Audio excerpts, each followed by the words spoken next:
Changer ta vie, c'est pas toujours une action visible.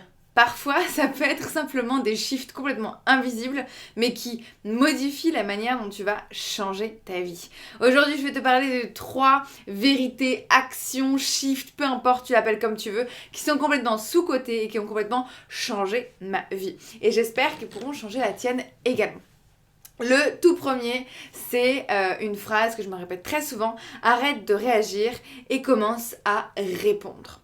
Réagir, c'est un peu un truc inconscient, automatique. Je réagis automatiquement sans vraiment réfléchir, sans prendre conscience de ce qui se passe. Par contre, quand je réponds à quelque chose, pour répondre, il faut que je m'assure d'avoir compris ce que j'ai reçu en amont, ce que je vois et ce que je reçois par rapport à une action, par rapport à un comportement, par rapport à une actualité, par rapport à peu importe, mais j'arrête de réagir. Je prends le temps, je prends le recul, j'essaye de comprendre, j'essaye de me questionner pour arrêter de réagir à quelque chose. Quand tu réagis, tu le fais d'un point de la personne, l'identité que tu es de manière automatique. Quand on veut modifier son mode de vie, changer sa vie, on a besoin de changer sa manière de réagir. Et pour ça, il faut conscientiser. Et donc pour ça, il faut répondre. Donc je te donne un exemple assez simple. Si tu reçois une critique, si tu reçois quelque chose de négatif, la première manière de faire, ce serait de dire « Non mais c'est n'importe quoi, pourquoi tu me critiques, etc. » Là, c'est la réaction, on se met tout de suite en mode défense, en mode colère parfois, etc.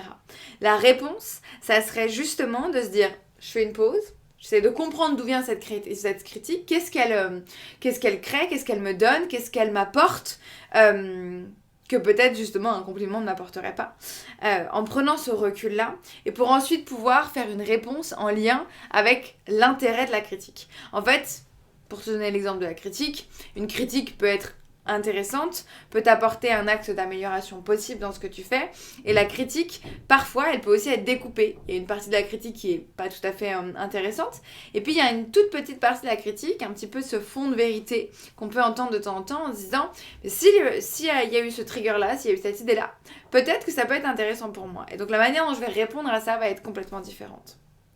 Je vais donner un tout petit tips, le tips des 5 secondes. N'hésite pas avant de réagir à quelque chose, de prendre un peu de recul et de compter jusqu'à 5. En fait, en comptant jusqu'à 5, ça va te permettre d'enlever toute la partie automatique et automatisme de ton cerveau, de répondre tout de suite et de te dire « Ok, j'attends un petit peu, je prends le recul, je prends la notion de compréhension et je vais aller chercher un petit peu plus en profondeur la réflexion et la conscientisation des choses. » Donc, je pense que ce qui peut être très intéressant pour toi, c'est de te questionner à chaque fois en te disant est-ce que je suis en train de réagir ou est-ce que je suis en train de répondre. Deuxième point, ne change pas tes habitudes, change tes histoires. Ça, c'est un point très très important. Le cerveau humain adore les histoires. On le connaît. Pour celles qui sont dans l'entrepreneuriat, on vous a sûrement déjà parlé du storytelling que vous voulez apporter. Donc, la notion de raconter une histoire autour de votre business. Le cerveau adore les histoires depuis qu'on est tout petit. C'est comme ça qu'on apprend le mieux. Bref, le cerveau adore les histoires. Le cerveau fait et crée des habitudes de manière automatique dans le cerveau. En revanche, pour modifier justement ces habitudes qui sont créées de manière automatique, on a besoin de changer son histoire. Son histoire, c'est un peu la racine. Si tu reprends en fait la notion de l'arbre, ton histoire, c'est la racine. Ça va te créer des émotions et des pensées qui vont, elles, te créer des habitudes et donc ton quotidien actuel. Quand je parle d'histoire, j'aime beaucoup parler de meaning, de signification.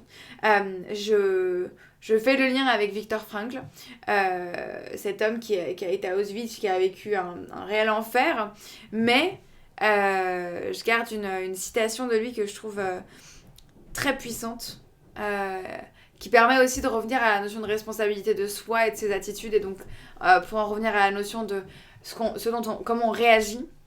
Il a dit « Everything can be taken from a man but one thing, the last of the human freedoms, to choose one's attitude in any given set of circumstances. » Et là, il parle de set of circumstances. On parle de une des circonstances les plus horribles de ce monde, un endroit absolument dénué de toute humanité. Et pourtant, il nous explique que la seule chose que l'on ne peut pas enlever à un homme, c'est la possibilité de choisir son attitude par rapport à une circonstance qui lui est donnée. À partir du moment, en fait, où tu arrives à te rendre compte que cet homme qui a vécu cette vie et cette partie de vie absolument horrible, te parle de cette idée-là de meaning et par rapport à cette attitude que tu vas avoir, comment toi tu dois percevoir une circonstance, c'est ta propre liberté. C'est à toi en fait que ça appartient uniquement, ton attitude par rapport à une situation. Et en fait, pourquoi je te parle de ça quand je te parle d'histoire ? C'est parce qu'on revient à la notion de meaning, de signification. C'est à toi de savoir quelle est l'histoire, quelle est la signification que tu as envie d'apporter à une situation, à une circonstance, à un moment de ta vie. C'est à toi de choisir quelle est l'histoire que tu as envie de te raconter par rapport à cet échec, par rapport à cette difficulté, par rapport à ce moment-là où tu n'as pas réussi ce que tu avais envie de faire. À toi de voir comment tu as envie de réagir par rapport à ça. À toi de voir quelle est l'attitude que tu choisis de prendre, parce que c'est ça. La seule chose sur laquelle tu as vraiment un réel pouvoir, c'est ta propre attitude par rapport à ça. Donc, modifie la manière dont tu te racontes qui tu es, cette notion d'identité. Troisième point, ça va être de l'application. Je vais te donner un exercice pratique pour complètement shifter les choses que tu as en toi. L'exercice pratique, il est ultra simple. Tu vas aller dans un café, pas loin de chez toi, prendre ton ordinateur ou ton carnet et tu vas écrire la phrase « Je ne peux pas parce que » et tu vas la compléter. Donc tu reprends ton objectif. Est-ce que c'est de faire 10 000 € par mois ? Est-ce que c'est de faire grossir ma mailing list ? Est-ce que c'est peu importe quel est ton objectif ? Écris-le, édite-lui et note juste après « Je ne peux pas parce que ». Et je t'invite à noter toutes les raisons qui te viennent en tête de pourquoi tu ne peux pas. Cette technique, c'est la technique du double clic parce que quand tu dis « je peux pas faire ci ou ça parce que », en fait, tu vas cliquer dessus d'abord mentalement en te disant oh, « en fait, je le dis haut et fort que je peux pas le faire parce que t'as telle chose qui me bloque ». Et en même temps, le deuxième point, ça va être de se questionner « et pourquoi je crois ça ? Qu'est-ce qui fait que c'est vrai ? Quelle preuve j'ai que c'est vrai ?» D'où ça sort en fait un peu, hein, cette notion de « je peux pas ». Très souvent derrière ça, tu vas retrouver, ça va découler de beaucoup de peur. Toutes ces parties-là de je peux pas parce que et si, je sais pas moi, et si d'avoir plus d'argent, ça me fait que les gens s'éloignent de moi. Et si X ou Y. En fait, très souvent, tu vas retrouver des peurs. Des choses, j'ai peur de ne pas être assez compétente, j'ai peur de ne pas avoir les capacités pour pouvoir donner les résultats nécessaires. Bref, tu as très souvent des peurs en fait qui vont être déguisées. Et en fait, ces peurs-là, elles vont être déguisées en logique. Ça va te donner une sorte de logique de dire ah oui, bah, c'est évident. Parce que tu as peur de ça, ça va devenir évident que telle chose ne sont pas possibles. Et bien là, cet exercice, le but, c'est de changer ça. D'aller chercher l'illogique là-dedans, en fait. D'aller chercher à se dire, bah non, mais en fait, là, c'est ça qui me fait peur. Mais il y a déjà 18 000 personnes qui ont réussi dans ce que je mettais là, alors que j'ai l'impression que c'est pas possible. Bah si, en fait, c'est possible. S'il y en a d'autres qui l'ont fait. Si, en fait, c'est possible, puisque j'ai déjà atteint telle chose. Donc, tu l'as bien compris, la deuxième étape de cet exercice et de cette application, c'est de se questionner en se disant, et si c'était possible, qu'est-ce que je noterais ? Qu'est-ce que je mettrais ? Et si je veux me prouver à moi que c'est possible, qu'est-ce que je mettrais à l'intérieur ? Parce que ta vie est le résultat de l'histoire que tu crois de toi.